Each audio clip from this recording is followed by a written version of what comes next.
realidades muito diferentes da igreja no estado de São Paulo.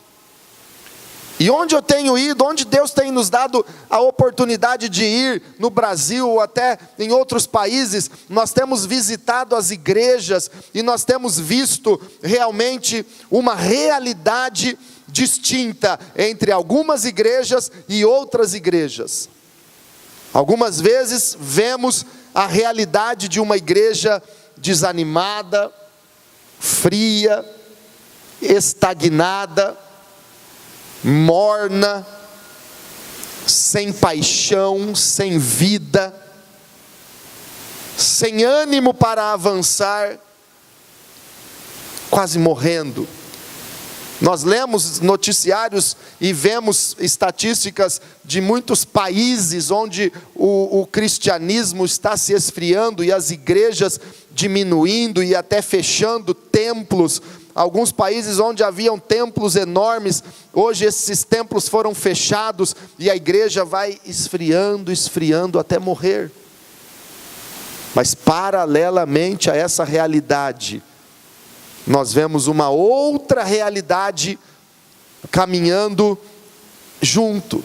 A realidade de muitas igrejas e muitos países, onde um avivamento está acontecendo, igrejas avivadas, cheias do Espírito Santo, a liderança animada, os membros da igreja que oram, que buscam a presença de Deus, que tem fogo, que tem sede, que cumprem a missão determinada por Jesus. Irmãos, estas duas realidades caminham paralelas ao mesmo tempo, aqui no Brasil e em outras nações. Ao mesmo tempo vemos algumas igrejas estagnadas e outras avançando poderosamente. Algumas igrejas frias, sem oração, sem vida, e outras igrejas avivadas, cheias de fogo, que clamam, que buscam, que têm sede da presença de Deus. Algumas igrejas frias, diminuindo o número de membros, enfraquecendo, e outras igrejas cheias de vida,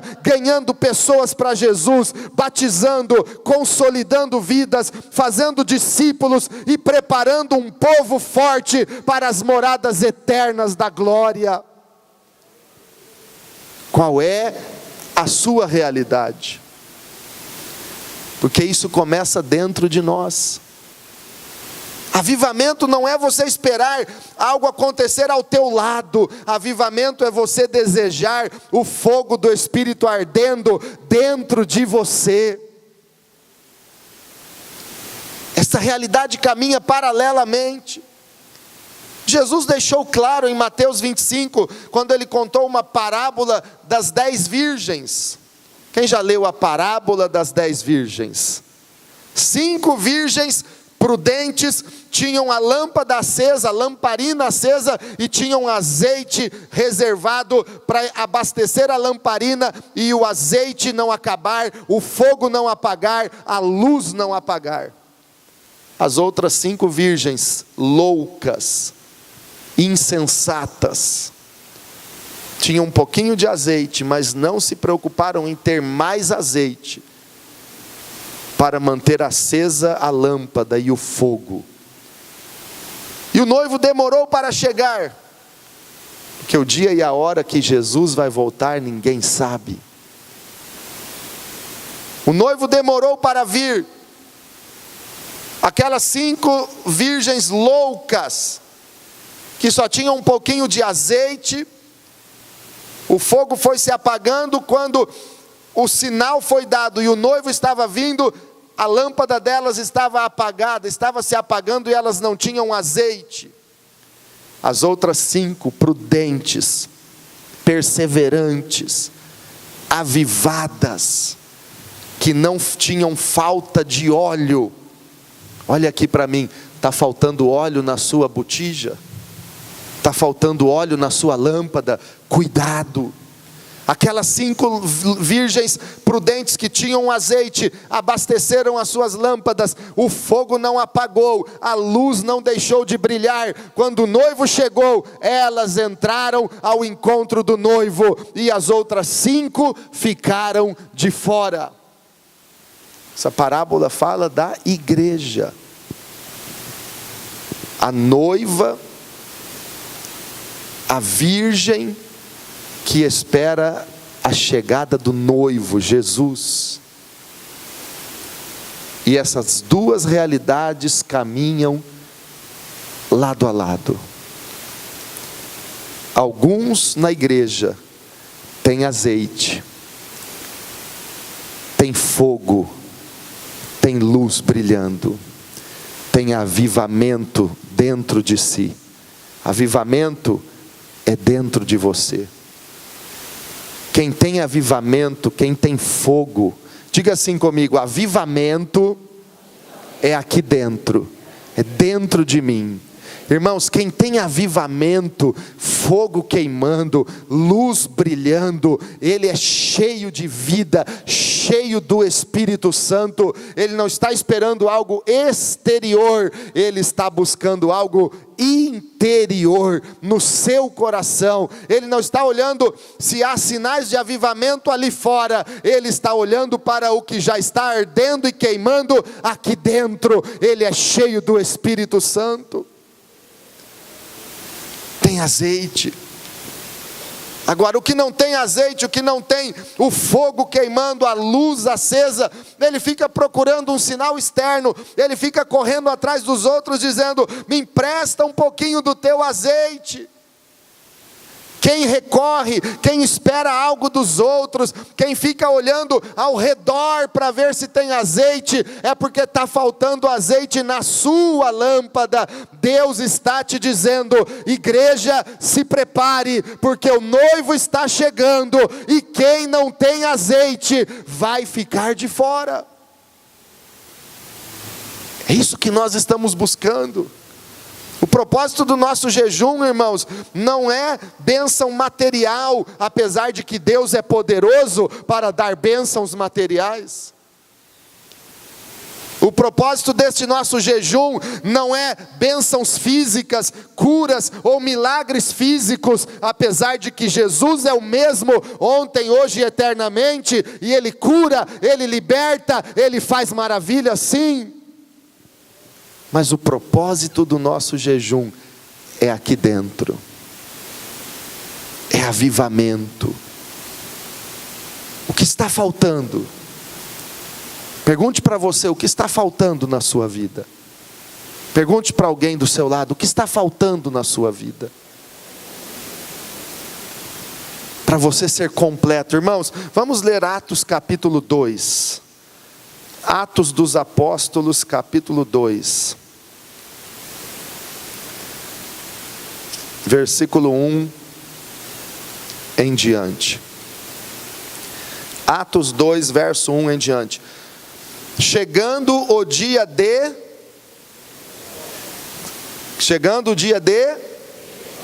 Quando é o dia de Pentecoste? Próximo domingo. Cada ano cai num dia, não é 4 de junho, todos os anos, dia de Pentecostes. Não, para você descobrir o dia de Pentecostes, conte 7 semanas e no próximo domingo, 50 dias depois da Páscoa. Domingo de Páscoa, 7 semanas depois, o domingo seguinte é o dia de Pentecostes. Domingo que vem é o dia de Pentecostes. 50 dias, Pentecostes significa em grego 50º. É 50 dias após a Páscoa. Chegando o dia de Pentecostes, estavam todos reunidos num só lugar. Todos quem? 120 discípulos de Jesus. 120. Esse número é significativo, irmãos, porque quantas pessoas comeram pães e peixes que Jesus multiplicou quando pregava e fazia milagres para multidões? Na primeira multiplicação de pães e peixes, quantos homens tinham, sem contar mulheres e crianças? 5.000. Onde estavam essa multidão? Agora tinham 120. Segunda multiplicação de pães e peixes, 4.000 homens, sem contar mulheres e crianças. Cadê essa multidão? Agora estavam reunidos Os discípulos. Deus está levantando discípulos nesta geração. A missão da igreja não é juntar números, juntar crentes. A missão da igreja é fazer discípulos. É por isso que nós temos insistido com o trilho do crescimento, com encontros, com reencontros, com células, com Tadel, treinamento avançado de líderes na terça, porque nós não queremos apenas reunir uma multidão para comer o pão e beber o cálice do Senhor, para experimentar milagres de Jesus, mas nós queremos levantar discípulos para ganhar esta cidade e o mundo inteiro para Jesus Cristo. Estavam todos reunidos no mesmo lugar. Agora, que é importante, reunidos no mesmo lugar. Se o propósito de Deus aqui fosse falar apenas de um local, não precisava colocar reunidos, porque bastava dizer, estavam todos no mesmo lugar. Aqui fala sobre duas coisas. O lugar, no mesmo lugar, trata sim do local. Eles estavam todos no mesmo local, no mesmo lugar, no mesmo cenáculo. Agora a palavra reunidos fala sobre visão, fala sobre objetivo, fala sobre o propósito deles. Eles não estavam apenas no mesmo local, mas eles estavam reunidos no mesmo propósito, no mesmo desejo, na mesma missão. Irmãos, todos nós estamos nesta tarde no mesmo lugar, mas a grande questão é se nós estamos reunidos no mesmo objetivo, se no meu coração e no seu coração há o mesmo propósito de adorar a Deus, de crer no Senhor de todo o nosso coração e fazer a vontade dEle, buscando o seu reino e obedecendo a sua palavra acima de tudo. Esse é o grande desafio dos pastores, da igreja. Estamos no mesmo lugar? Sim, mas será que estamos no mesmo propósito, com o mesmo coração, na mesma fé e saindo daqui com o mesmo propósito de ganhar esta cidade para Jesus e fazer discípulos, porque o noivo está voltando e nós queremos levar esta cidade para o céu e não ver essa cidade ir para o inferno? Eles estavam todos reunidos no mesmo lugar. De repente veio do céu um som como de um vento muito forte e encheu toda a casa na qual estavam assentados. Diga comigo, de repente. Irmãos, é importante nós analisarmos uma coisa. Desde que Jesus ressuscitou, o domingo de Páscoa, o dia da ressurreição, Jesus deu instruções e esteve com os discípulos por 40 dias. Jesus se encontrou com eles em Jerusalém, no cenáculo onde as portas estavam trancadas, porque os discípulos estavam com medo dos judeus, dos sacerdotes, que já tinham condenado Jesus e agora queriam condenar os apóstolos. Eles estavam trancados. Jesus entrou sem abrir portas, porque Jesus pode entrar. Jesus é poderoso. Jesus está conosco. Jesus se encontrou com eles na Galileia. Eles estavam pescando no mar da Galileia. Jesus apareceu ali na praia. Quando eles chegaram, Jesus tinha pães e peixes assados para oferecer aos discípulos. Então por 40 dias Jesus esteve com eles. E antes de subir ao céu, Jesus disse para os discípulos o seguinte: fiquem na cidade de Jerusalém, até que do alto vocês sejam revestidos de poder. Isso está em Lucas 24, 49. Aqui em Atos, no capítulo 1, também Jesus disse, no versículo 4 e no 5, Atos 1, verso 4 e 5. Certa ocasião, enquanto comia com eles, deu-lhes esta ordem: não saiam de Jerusalém, mas esperem pela promessa de meu Pai, da qual lhes falei. Pois João batizou com água, mas dentro de poucos dias vocês serão batizados com o Espírito Santo. Jesus já tinha andado com eles, discipulado, treinado, 3 anos e meio.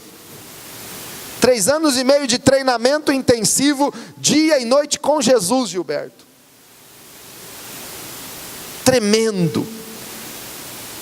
Eles tiveram experiências gloriosas com Jesus e com a autoridade que Jesus havia lhes dado para curar os enfermos, expulsar os demônios.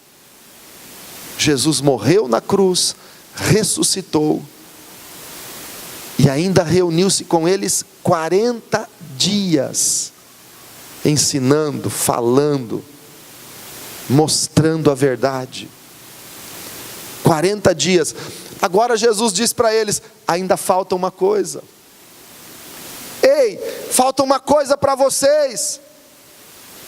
Lembrem-se da promessa, da qual eu já lhes disse.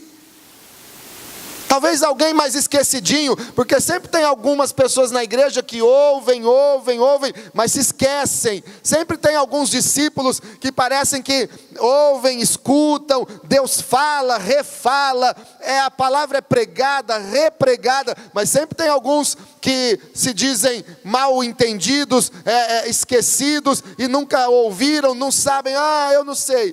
Talvez algum ali no meio dos discípulos disse: mas mestre, que promessa é essa? A promessa de Joel 2:28. Nos últimos dias derramarei do meu espírito sobre toda a carne. Irmãos, Jesus não cumpriu essa promessa enquanto esteve com eles.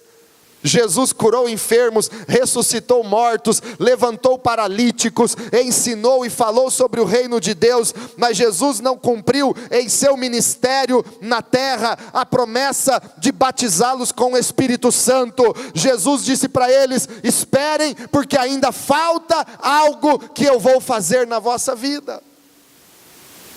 O que está faltando você receber? O que está faltando na sua vida? No seu relacionamento com Deus? E não estou perguntando a nível material, coisas materiais, sempre você ainda vai desejar conquistar isso ou aquilo, mas o que está faltando na sua vida com Deus? Ainda falta para vocês uma promessa, disse Jesus, pois João batizou com água, mas dentro de poucos dias vocês serão batizados com o Espírito Santo. Aleluia, aleluia. Se é para aplaudir, aplauda e dê um glória a Deus. Aleluia, glória a Jesus. Aleluia, Jesus. Fiquem na cidade, não saiam de Jerusalém. Jesus mandou eles ficarem até serem revestidos de poder do alto. Jesus mandou ficar e mandou buscar essa promessa. Aí eu imagino Pedro pensando, o Pedro que era o mais rápido em ação, o mais impetuoso, eu imagino na cabeça de Pedro ele pensando assim: peguei, ele ressuscitou ao 3º dia, então nós vamos ser batizados com o Espírito Santo daqui 3 dias também. Vai ser fácil, vamos nos reunir. E aí estavam reunidos 1 dia, 2 dias, 3 dias. Pedro pensava, isso eu estou imaginando, não está escrito na Bíblia, viu, irmãos? Não vai sair daqui dizendo que está escrito isso na Bíblia, é a minha imaginação. Estou tentando imaginar o que pode ter Pedro pensado naquela ocasião. Mas chegou ao 3º dia, nada de batismo com o Espírito Santo, nada. Naquele momento, talvez um dos outros apóstolos, o mais entendido, talvez alguém muito sábio, pudesse ter imaginado assim: vai ser no 7º dia. Porque Deus criou todas as coisas em 6 dias, e no 7º dia Ele descansou de suas obras. Então, vai ser no 7º dia. E eles lá esperando, reunidos no mesmo lugar, orando, aguardando a promessa. Eu quero te perguntar: você está perseverando, aguardando a promessa de Deus, buscando o Senhor com paciência? Você tem esperado os cumprimentos dos planos de Deus na sua vida ou não? Lá estavam os discípulos, 7 dias, talvez alguns já pensassem, vai ser hoje, porque 7 é um número muito forte. E passou o 7º dia, e nada. E eles lá esperando, obedecendo e perseverando.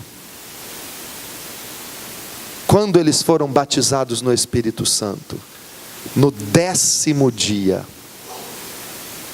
No dia de Pentecostes. Isso nos fala de perseverança, de unidade e principalmente de obediência. Obediência à vontade de Deus. Alguns podiam dizer ali: já foi 7 dias e não aconteceu, eu vou embora para casa. Mas havia obediência. Jesus disse: não saiam da cidade. Mas Jesus já tinha voltado para o céu. Eles tinham visto Jesus subindo e sendo envolvido numa nuvem e desaparecer no céu. Agora eles não tinham mais Jesus ali pessoalmente entre eles. Então alguns podiam dizer: eu vou embora para casa. Jesus não está mais aqui, e já passou 3 dias, já passou 1 semana, e nada deste tal revestimento do poder do alto, nada desse tal batismo com o Espírito Santo, eu vou embora. Mas não, quem é discípulo, paga o preço, quem é discípulo, obedece, quem é discípulo, persevera, quem é discípulo, ama até o fim. Quem é discípulo não cede às tentações de Satanás. Jesus foi tentado pelo diabo. Mateus capítulo 4 fala sobre a tentação de Jesus, e esse texto é muito significativo, igreja, porque a Bíblia fala que Jesus foi batizado nas águas com quase 30 anos de idade, no final do capítulo 3 de Mateus, e em seguida ele foi conduzido pelo Espírito ao deserto para ser tentado pelo diabo. O Espírito Santo conduziu Jesus ao deserto para ser tentado pelo diabo. Não pense que a presença do Espírito Santo na sua vida evita que você passe por tentações ou provações. Não pense que ser batizado nas águas e estar na igreja servindo o Senhor vai te isentar de todas as tribulações ou perseguições ou tentações desta vida. Não. O próprio Espírito conduziu Jesus ao deserto para ser tentado pelo diabo. Jesus não foi conduzido ao deserto para jejuar, ele foi conduzido ao deserto para ser tentado pelo diabo. O jejum é a arma que Deus nos dá para nos fortalecer contra a tentação. Agora, você precisa saber que o diabo vai te tentar. Você precisa saber que Satanás ele deseja matar, roubar e destruir a sua vida. Nós precisamos saber que a vontade do inferno, a vontade do diabo é arrasar com você. Sabendo disto, Jesus jejuou, porque ele estava se preparando para a tentação.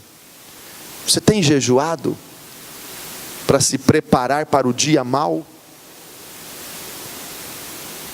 Efésios capítulo 6 fala que nós devemos nos revestir de toda a armadura de Deus. Para quê? Para resistir no dia mau. Está tudo bem com você hoje? Não está jejuando? Amém, glória a Deus.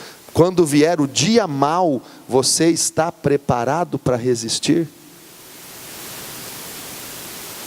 Aí Jesus jejuou 40 dias. O tentador veio. 40 dias de jejum. Jesus começa a ter fome.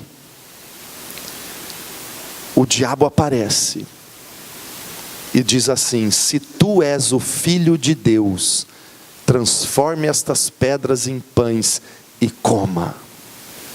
Jesus respondeu: está escrito, nem só de pão viverá o homem, mas de toda a palavra que sai da boca de Deus. Primeiro nível de tentação, Luiz Henrique, é a tentação que o diabo nos faz, apelando para as nossas necessidades. O que a tua carne deseja, o que o teu corpo pede. E muitos crentes batizados, porque esse texto é após o batismo de Jesus, é uma palavra de Deus para quem é salvo, para quem está na igreja, batizado. Primeiro nível que o diabo tenta as pessoas e escraviza elas para ficarem nesse nível, é o nível das necessidades. Ah, eu tenho fome disso, eu preciso comer isso. A minha necessidade é essa, eu preciso satisfazer a minha necessidade. É o meu desejo isso, é o meu problema que eu tenho que resolver. E aí Satanás consegue manter muitas pessoas prisioneiras nesse nível de preocupação só com as suas necessidades.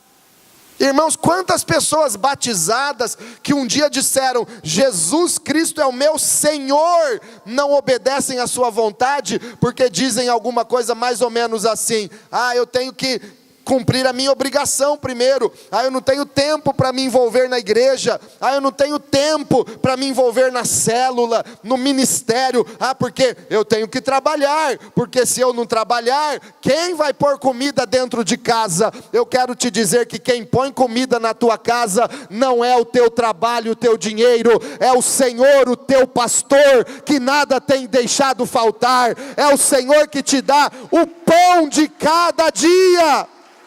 Aleluia! Glória a Deus! Mas Satanás prende. Eu não tenho tempo, os meus problemas, as minhas necessidades. E aí a necessidade e o propósito do reino de Deus, ele não está nem aí. Porque ele está preocupado com o seu desejo. É o eu. É a minha fome, a minha sede, é o meu corpo, é a minha vontade em primeiro lugar. Essas pessoas não podem orar o Pai Nosso. Essas pessoas não podem dizer: Jesus Cristo meu Senhor. Porque eles fazem a vontade deles e não a vontade do Pai que está no céu. Agora, aqueles que rompem a barreira da necessidade pessoal, e a despeito de qualquer necessidade ou problema pessoal, ele serve a Deus, ele se envolve na obra de Deus, e ele tem compromisso com Deus, entra um segundo nível de tentação e de ataque do inferno. Na segunda tentação de Jesus, o diabo levou Jesus à cidade santa e o colocou no pináculo, no ponto mais alto do templo. Diga comigo: cidade santa, ponto mais alto do templo. Olha o que esse texto fala, irmãos. Cidade santa, pessoas que já estão vivendo uma santificação, vencendo o pecado. Lugar mais alto do templo, autoridade, envolvidos no templo, na igreja, na obra, liderança, postos mais altos de liderança. É para quem está. Aí o diabo então leva Jesus lá no ponto mais alto do templo e diz assim para Jesus: lança-te daqui abaixo. E é alto, lugar mais alto do templo, uns 20 metros de altura. 28, um pouco mais, quase 30. Atira-te daqui abaixo, porque está escrito. O diabo usou a Bíblia, usou o Salmo 91. Jesus, atira-te daqui abaixo, porque está escrito que aos seus anjos dará ordens a teu respeito, para te guardarem e não tropeçar em nenhuma pedra. Pensa que o diabo não conhece e não distorce a Bíblia? Todas as seitas e heresias mundo afora surgiram de uma distorção diabólica das Escrituras. Por isso nós temos que tomar muito cuidado com a interpretação da palavra. Não interprete e não crie uma doutrina ou um entendimento com base em um versículo isolado, sem ler o contexto e sem ter respaldo em toda a Escritura. O diabo usou a Bíblia para tentar Jesus. E Jesus respondeu: Satanás, também está escrito: não tentarás ao Senhor teu Deus. Quem conhece a Bíblia não cai nas heresias, nas distorções. E essa segunda tentação envolve experiência com Deus, envolve a necessidade de provar o poder de Deus, porque quando a pessoa começa a crescer em Deus, se envolver, se santificar, trabalhar, ter postos altos de liderança, muitas vezes ela é tentada a achar que Deus tem que fazer o que ela acha que Deus tem que fazer. Ah, que legal, eu vou atirar-me daqui abaixo mesmo. E está escrito que os anjos vão me guardar, Deus vai me guardar. Mas Deus mandou atirar-se de um ponto mais alto para Ele te guardar? Não tentarás o Senhor teu Deus. Tem muitas coisas que as pessoas se frustram quando fazem a obra de Deus, porque elas acham que Deus vai ter que fazer tudo o que elas acham que tem que ser feito. Elas começam a intuitivamente pensar que Deus é o empregado delas. Eu estou servindo a Deus, eu estou fazendo a obra de Deus, Deus vai ter que me honrar, Deus vai ter que me fazer isso, Deus vai ter que me abrir essa porta, Deus vai ter que me abençoar naquilo que eu estou fazendo. Ei, irmão, irmã, Deus não vai ter que fazer nada por mim e por você. Ele já fez, Ele já provou, Ele já morreu na cruz. Nós servimos a Deus por amor ao Senhor, e não porque nós esperamos que Ele prove algo para mim ou para você. Jesus já morreu e já provou o quanto Ele nos amou na cruz do Calvário. Não tentarás o Senhor teu Deus. Ele continua sendo o Senhor e você continua sendo servo. Aí a terceira tentação de Jesus nos leva para um nível muito forte de tentação. O diabo levou Jesus a um alto monte e lhe mostrou os reinos do mundo. Lá em Israel tem montanhas tão altas, de onde se consegue enxergar todo o território de Israel, Síria, Líbano, Jordânia, Arábia Saudita, Egito. Dá para enxergar muitos reinos do mundo. O diabo levou Jesus a um alto monte e o fez enxergar toda aquela riqueza, aquele poderio, os reinos do mundo, e disse assim para Jesus: tudo isso eu te darei, se prostrado me adorares. Esse é o nível de tentação mais destrutivo. E eu sei que muitas pessoas estão pensando assim: nessa eu nunca vou cair, pastor, porque eu nunca vou me ajoelhar para adorar Satanás.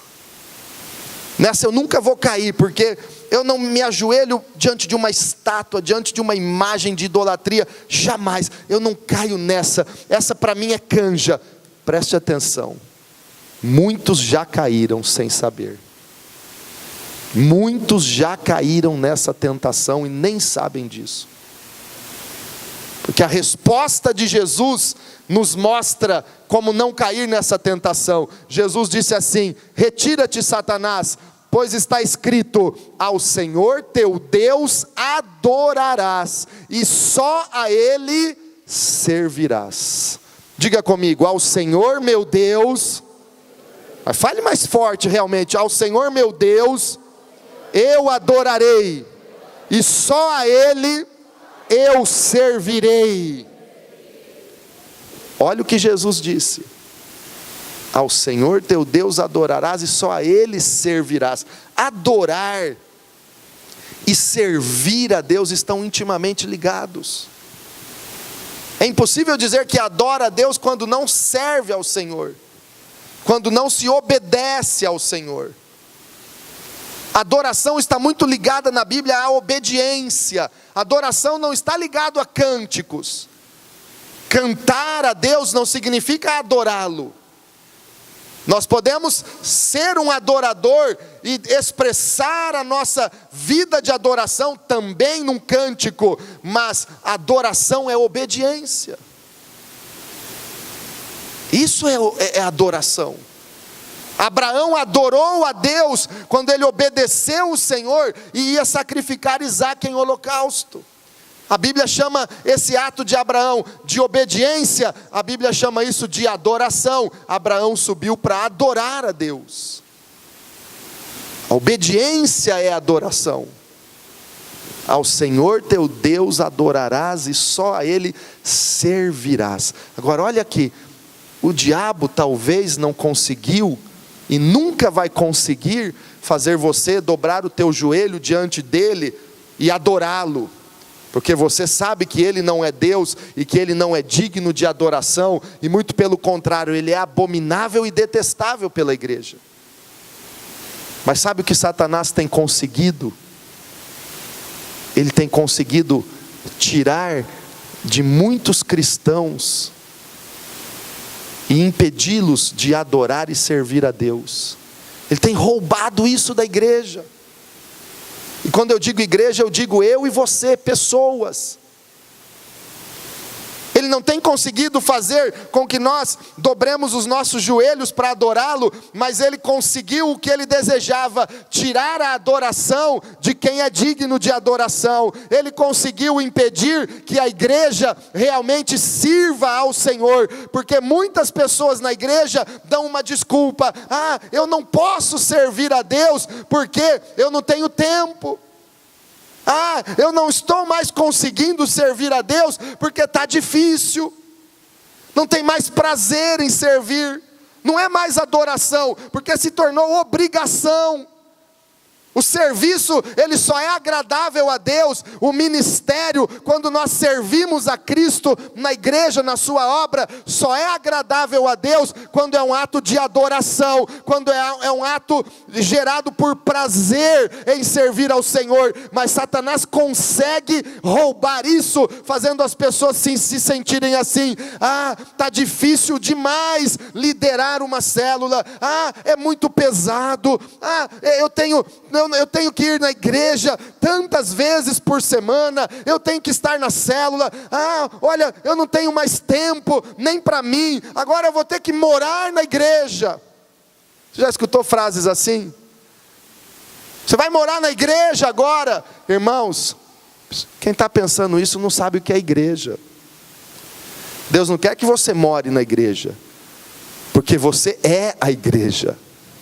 Você não vai morar na igreja, você é a igreja. E quem é a igreja 24 horas por dia, 7 dias por semana, 365 dias por ano. Porque nós não vamos à igreja, nós somos a igreja do Senhor Jesus Cristo.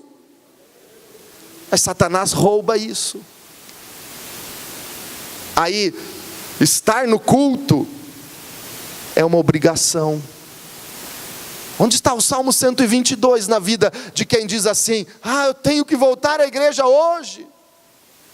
Não tem mais alegria em estar na casa do Senhor. Por quê? Porque Satanás roubou o prazer de adorar a Deus e de servir ao Senhor. Quantos estão entendendo? Levante a mão. Então o que está faltando? Os discípulos de Jesus naquele cenáculo não estavam lá um dizendo para o outro: já foi 8 dias e cadê esse batismo no Espírito Santo? Agora nós estamos morando aqui na igreja e cadê a promessa de Jesus? Não tinha reclamação, sabe por quê? Tinha prazer em estar na presença do Senhor, havia prazer de adorar e servir ao Senhor, havia prazer em obedecer o que Jesus havia mandado. Isso é uma igreja que adora o Senhor e serve ao Senhor de verdade. Você está entendendo? Mas o que está faltando na vida de muitos? Está faltando essa entrega, está faltando abrir o coração para esse avivamento dentro de você, está faltando essa vida cheia do Espírito Santo. Atos 2, versículo 3 e 4, põe aqui para nós, para encerrarmos. Atos 2, versículo 3 e 4. E viram o que parecia línguas de fogo, que se separavam e pousaram sobre cada um deles. Todos ficaram cheios do Espírito Santo, e começaram a falar noutras línguas, conforme o Espírito Santo os capacitava.